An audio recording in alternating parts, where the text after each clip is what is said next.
All right, step one in this 5-step system for getting this psychedelic Tame Impala style song is you need punchy drums. So here is what my drums sound like. I'm going to solo just the drums here in this session, and they sound like this.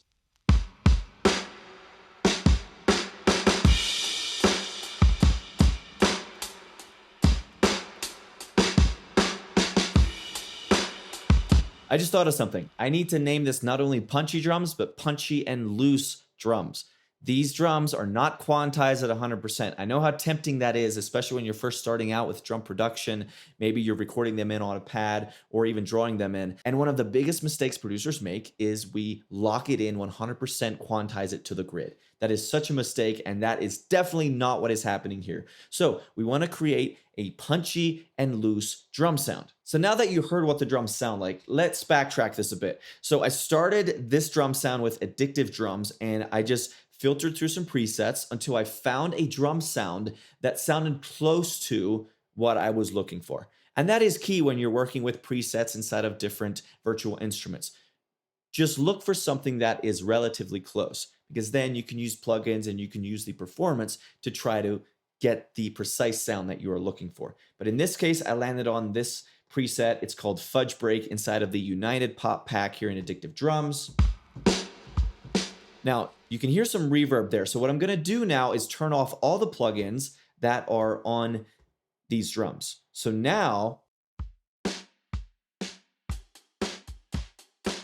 that is the bass level drum sound before it goes into any of the plugins. Now, one thing you'll see here, and I'll just mention it, I did bounce down all of the drum parts into audio tracks. I like to do that pretty early on, and it makes my workflow easier, and I just prefer bouncing down the kick track and then the snare track and the hat track and all that down to the audio tracks. It's just the workflow that I prefer, but there's nothing wrong with maintaining the MIDI patterns throughout your entire drum production from start to finish. So once again, here is the pattern, and this time this is without any of the plugins.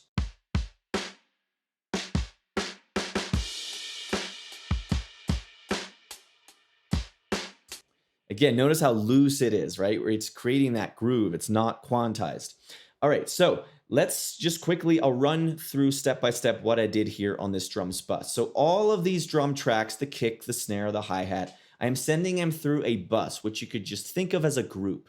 So all of them are being routed through this bus channel before they go to the main output. So then that means we can use plugins on that bus channel, and it will affect all of the drum tracks, the individual drum tracks that go through it. So the first plugin is a compressor and an EQ.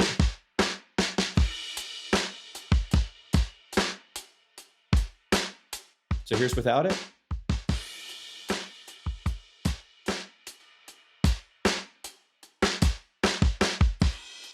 You hear a lot more beefiness in the kick drum. Most of that is coming from this massive boost of like 9 dB on this EQ. The kick drum, just as it came out of Addictive Drums, there wasn't enough beefiness and meat in there. And so I just cranked it here at 60 hertz on this EQ. And that's all I did with the EQ, and just a bit of overall compression on the entire drum production here. Nothing crazy. We're doing only about 2 to 3 dB of gain reduction there. And then after that, I've got Sausage Fattener. This is like a saturation type plugin, and we are adding both fatness, which enhances the low end, as well as color, which enhances the high end. So you could think of this as low end saturation and high end saturation. So here is without Sausage Fattener.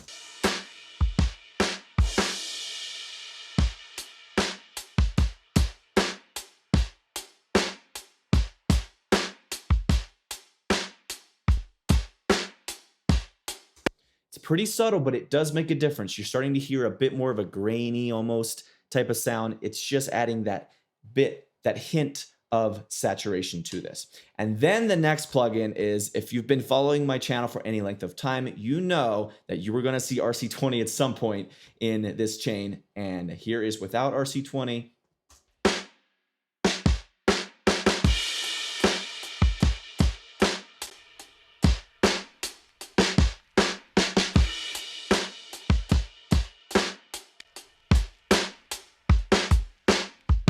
So RC20 is one of my favorite plugins in the world. I use it on basically every song. And I started with the Vinyl 3 preset here, and then I made slight adjustments from there. I think I turned down the noise slightly so it's not quite as intense. I turned down the magnitude a bit just to make it fit so that it wasn't too obvious of an effect for this drum bus. Now, one thing I will mention, I know that I'm using a lot of different plugins here.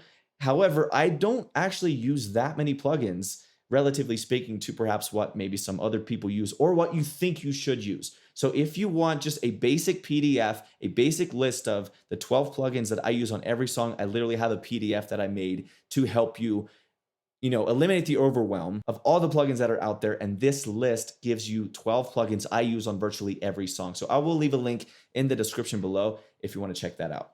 Okay, so the next plugin. Now, before I move on to the next plugin, I did realize that there is something going on with the cymbals, right? You hear that Tame Impala flare with the phasey cymbals and right, that type of sound. And that is because I'm actually routing the cymbal tracks through this cymbals bus before they go through the drum bus. So they are also going through this drum channel here. But first, I'm sending all the cymbal tracks through this cymbals bus where I have a phaser. And so here is without those 3 plugins. It's just a normal sounding cymbal, but here, right? And so what we have here, now these top 3 plugins are turned off, and that is because I experimented. I tried a couple different plugins, and I ended up turning off the ones that didn't quite achieve the sound I wanted to. So let me just delete those, but I'm glad I left those in because just so you can kind of get a feel for what this looks like. The first couple plugins you try to get a particular type of sound might not actually work. So we have a phaser here, mix it like halfway, and then what we also have is I'm running these cymbals through a bit of delay, and it sounds like this if I crank it.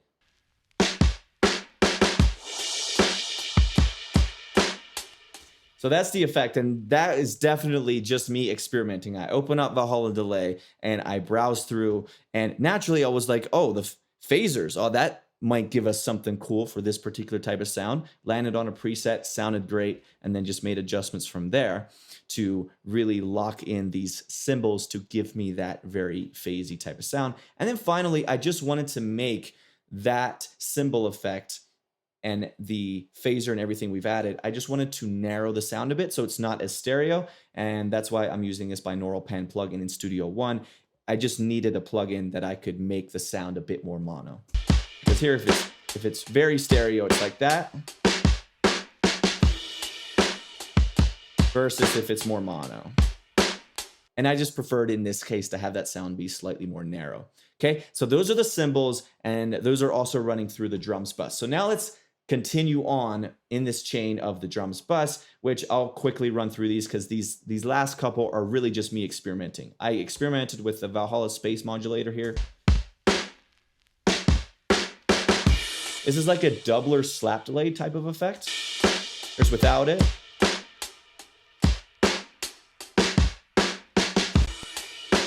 It's a very subtle effect, nothing crazy going on here, but I was in that experimentative mode, and I thought that added just a nice little hint of coolness to the sound. And then finally we have Valhalla Delay here, another phaser preset here on the drum bus. Just without it.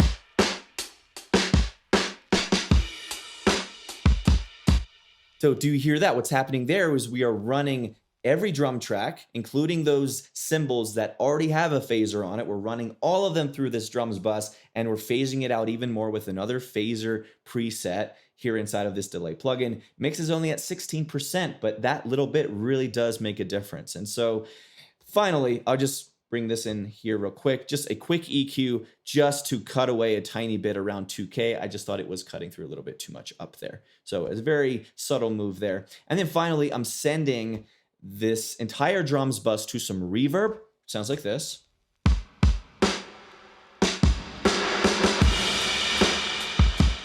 Right, so that's a huge reverb. It is what I ended up calling the tape reverb, which interestingly enough is also Valhalla Delay, but I use the tape lush vocal reverb setting inside of this delay.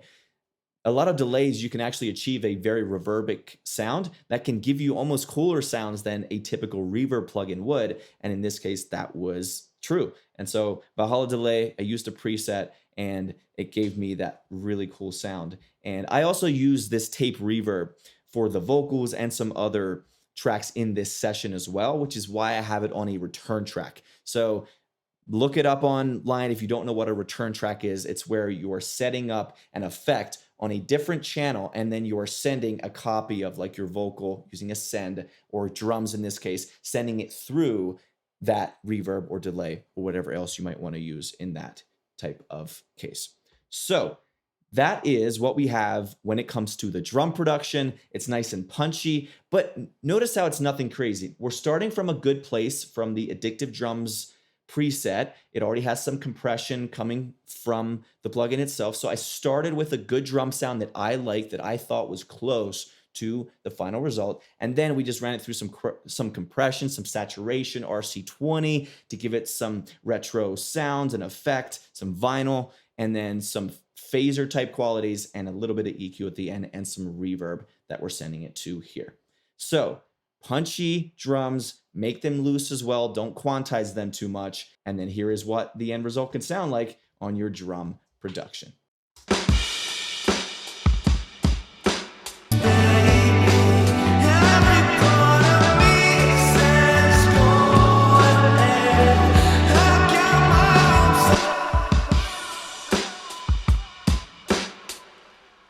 Oh, and one more thing I forgot to mention is these drums are all panned slightly to the right.